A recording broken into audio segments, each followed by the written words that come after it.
টাকা খরচ করে বাড়িতে থাকা উপকরণ দিয়ে রেস্টুরেন্টের মতো কুল কফি খুব সহজেই বাড়িতে তৈরি করে নিতে পারবেন। আসসালামু আলাইকুম সবাইকে, আশা করি সবাই ভালো আছেন। এই গরমে কম খরচে বাড়িতেই তৈরি করে নিন কুল কফি। তো চলো দেরি না করে ভিডিওটা শুরু করা যায়। কফি তৈরি করার জন্য প্রথমেই নিয়ে নিয়েছি 2 কাপ চিনি আর সাথে 2 প্যাকেট কফি। এটা 5 টাকা দামের প্যাকেট, আমি 2টা নিয়ে নিয়েছি। চিনি আর কফি এক জায়গায় মিক্স করার পরে দিয়ে দিব সামান্য পানি, আর সামান্য পানি দেওয়ার পরে একটা চামচের সাহায্যে এটা ফেনা করে নিব। প্রথম অবস্থায় এটা লাল হয়ে যাবে, তারপরে আস্তে আস্তে সাদা রং আসতে থাকবে। আপনাদের কাদের এরকম কফি খেতে ভালো লাগে অবশ্যই কমেন্টে জানিয়ে যাবেন। দেখতেই পাচ্ছেন কফির কালারটা পরিবর্তন হতে শুরু করে দিয়েছে। এরকম পরিবর্তন হয়ে গেলে আগে থেকে জাল দেওয়া দুধ অনেকটা ঠান্ডা করে নেব।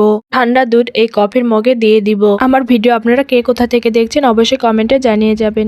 ভ্যানিলা আইসক্রিম, যা আমার ফ্রিজে আগে থেকে ছিল, ভ্যানিলা আইসক্রিম কফিতে দিয়ে দিব কফিটা ঠান্ডা করার জন্য। আর সাথে দিয়ে দিব বরফের টুকরা। কফি কিরকম ঠান্ডা খাবেন তার উপর নির্ভর করে ভ্যানিলা আইসক্রিম আর বরফের টুকরা আপনারা কম বেশি করে নিতে পারেন। বরফ দেওয়ার পরে হালকা করে একটু উপর থেকে নাড়াচাড়া করে পরিবেশন করে নিব, তাহলেই তৈরি হয়ে যাবে রেস্টুরেন্টের মতো কুল কফি। আপনারা চাইলে ডেকোরেশনের জন্য উপরে চকলেট, ভ্যানিলা আইসক্রিম আবারও পরিবেশন করে দিতে পারেন। এই গরমে এরকম ঠান্ডা কফি যদি পাওয়া যায় তাহলে আর কোনো কথাই নেই, মন প্রাণ সবকিছু ভরে যাবে।